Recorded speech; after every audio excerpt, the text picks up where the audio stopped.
We are at Harro East with Mr. Conrad Herwig. Conrad, welcome to Rochester. Well, thank you very much. It's an honor and a pleasure to be here. And talk about the genesis of creating the band that you have now, because it's so much fun to listen to your music, whether you guys pay tribute to Herbie Hancock or Wayne Shorter, Horace Silver, whoever it just always sounds so amazing, like you guys are having the time of your lives doing it. But to create it must be another story.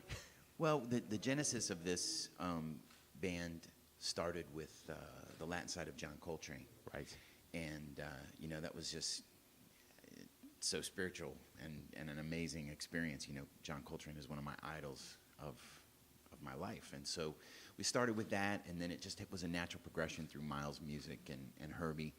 And then I've been very blessed in my life that I was able to work with Joe Henderson for a number of years and work with Horace Silver also. And so we've adapted their music and trying to take the forms of classic Afro-Cuban music and adapt those songs to what we do. The thing is, obviously, that people like Joe Henderson and these amazing artists, Horace Silver, their music already had that flavor and that essence. So it's a dream come true, especially with the guys we have in the band. We're speaking to Conrad Herwig on Jazz 90.1. So talk about doing this live and before in front of folks. So that must be another experience altogether.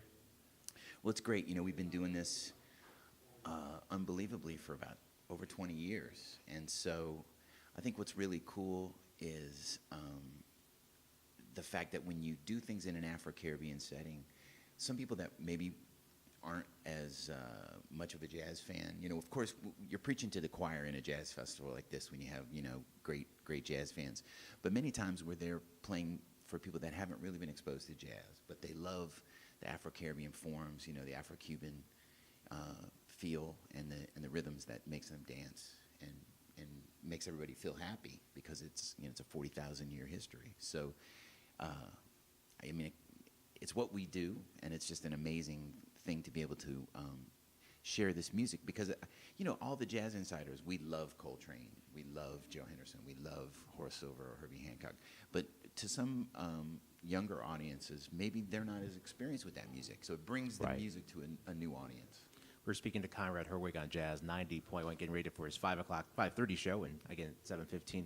Conrad, thank you so much. Really appreciate it. Oh, it's my honor. Thank you. Cheers, man. Okay.